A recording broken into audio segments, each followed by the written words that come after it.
ready for another deep dive. We're tackling AI today, and I think you'll find this one pretty interesting, especially if you've been following all the buzz about AI.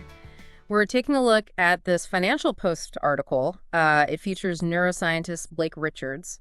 And it's not just the same old, robots are going to steal our jobs story. Yeah, no, not at all. It's really more about like how businesses should be thinking about AI in this like much bigger picture way, like going way beyond just, replacing workers here and there. Okay, so we're all seeing AI assistants popping up everywhere, right? Scheduling meetings, summarizing notes, even helping with like first drafts. Pretty wild stuff, but like where does it actually go from here? Well, Richards makes this really cool comparison to the steam engine.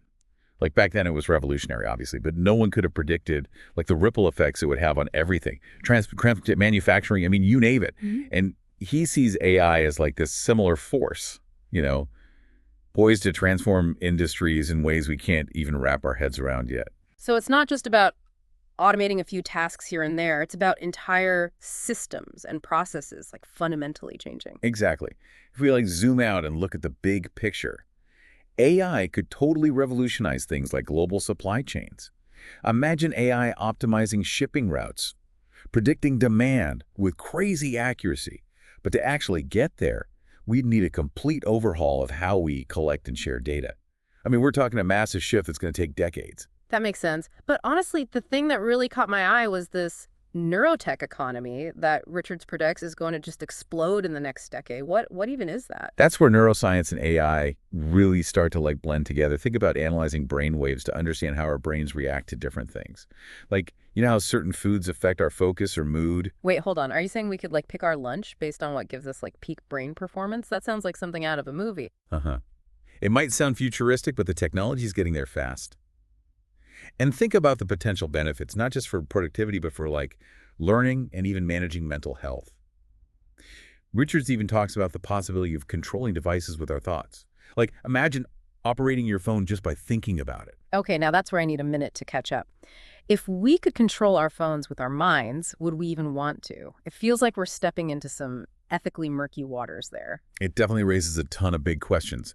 And it kind of highlights a crucial point that Richards makes this level of transformation takes time. The steam engine didn't change the world overnight, and neither will AI. It requires long-term thinking and a willingness to adapt and evolve as we go. So while we're all trying to wrap our heads around mind-controlled smartphones, what's the reality for businesses trying to implement AI right now? What are they struggling with? Well, one major hurdle is data. A lot of companies have these like ancient databases that just weren't built for AI. Trying to integrate those with these sophisticated AI systems is a nightmare. Interesting. It's like we're trying to fit a square peg in a round hole. The technology's there, but the infrastructure's just not ready for it. Yeah, exactly. And then there's the whole issue of accuracy. AI can be statistically impressive, but not always factually correct. A system might identify patterns that seem significant, but they don't actually reflect reality. So you're saying I shouldn't just blindly trust what an AI spits out, even if it looks fancy on paper? It's kind of like navigating the internet back in the early days, Yeah. You couldn't just believe everything you read online. You needed critical thinking skills to filter through the information and figure out what was reliable. Same with AI. It's a powerful tool.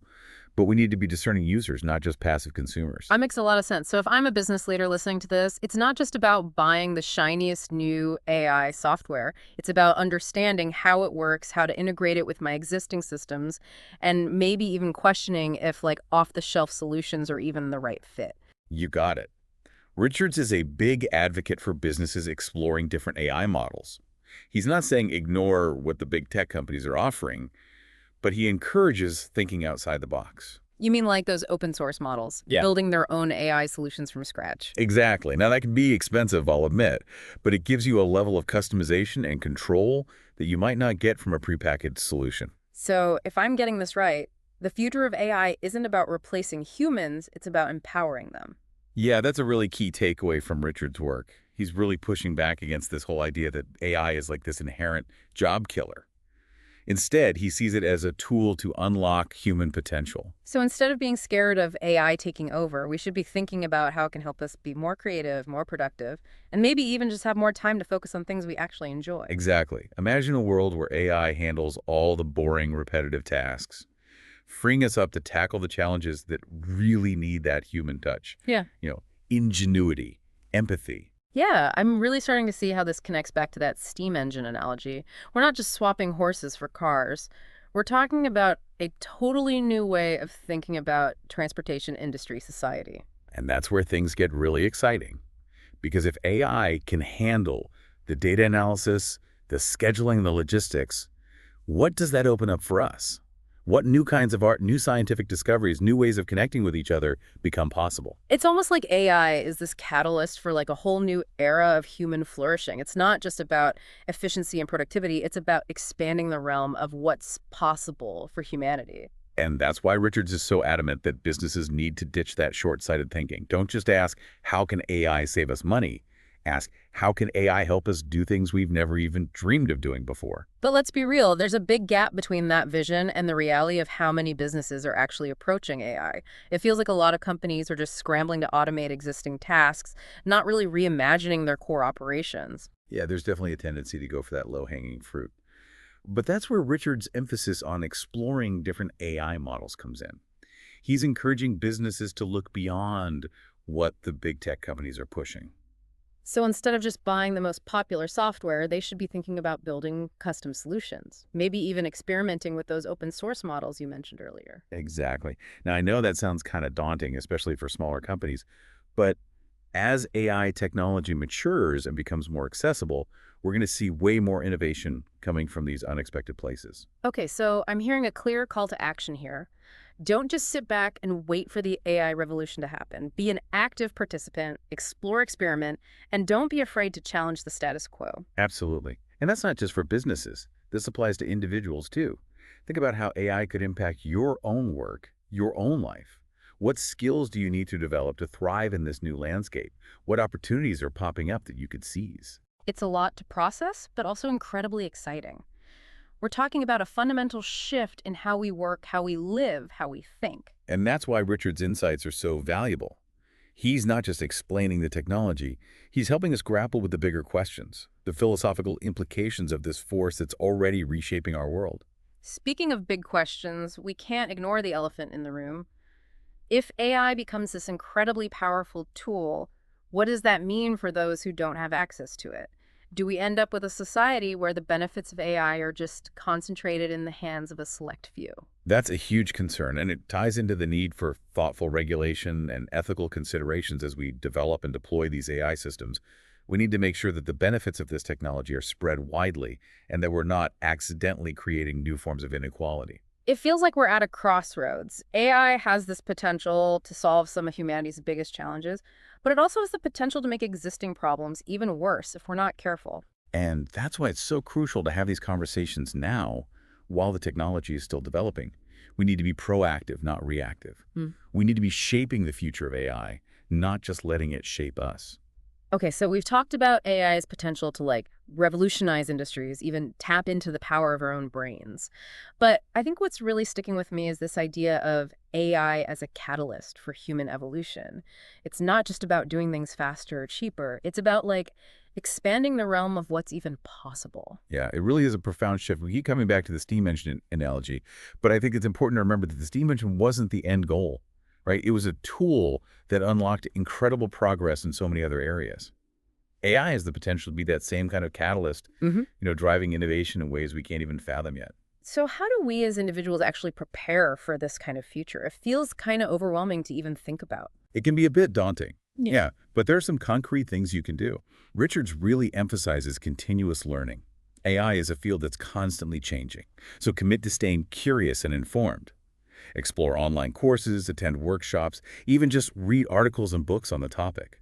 The more you understand about AI, the better equipped you'll be to deal with its impact on your life and work. That makes sense. It's like learning a new language. The more fluent you become, the more doors it opens. Wow. But let's say I'm not a tech expert. What are some like practical ways I can start incorporating AI into my work or daily life? Experimentation is key.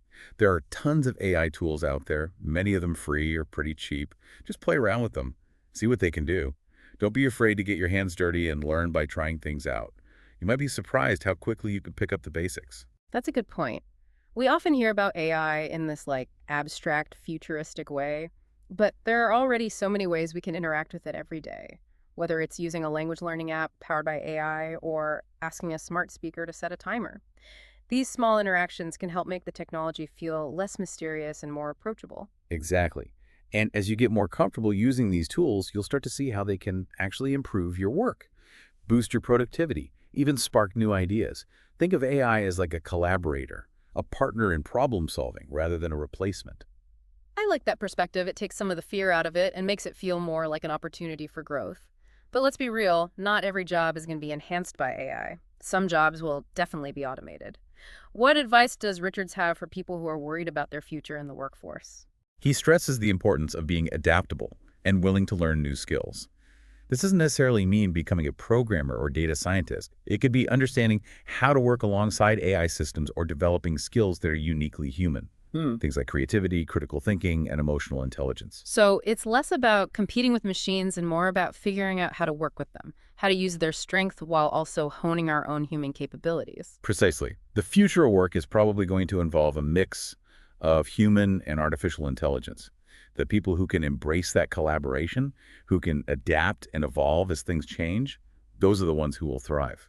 As we wrap up this deep dive, I'm struck by the sense of both possibility and responsibility that comes with this technology. AI has the potential to solve some of our biggest problems, but it also demands that we use it wisely, ethically, and with a real understanding of its impact on society. It's a powerful reminder that we're not just watching this technological revolution happen. We have a role to play in shaping its direction, in making sure it's used for good. We need to be having these conversations, asking tough questions, and holding ourselves and our leaders accountable. It's not just about the code, it's about the values we build into that code. It's about the future we're creating brick by technological brick. And that's a future we all have a part in shaping. So as we step into this new era of AI, let's do it with our eyes open and our minds ready to embrace the possibilities, the challenges, and the responsibility that comes with this incredible technology. Well said. And on that note, we'll leave you to think about the possibilities and start figuring out your own path in this AI-powered world. Thanks for joining us for this deep dive. Until next time, keep exploring, keep learning, and keep pushing the boundaries of what's possible.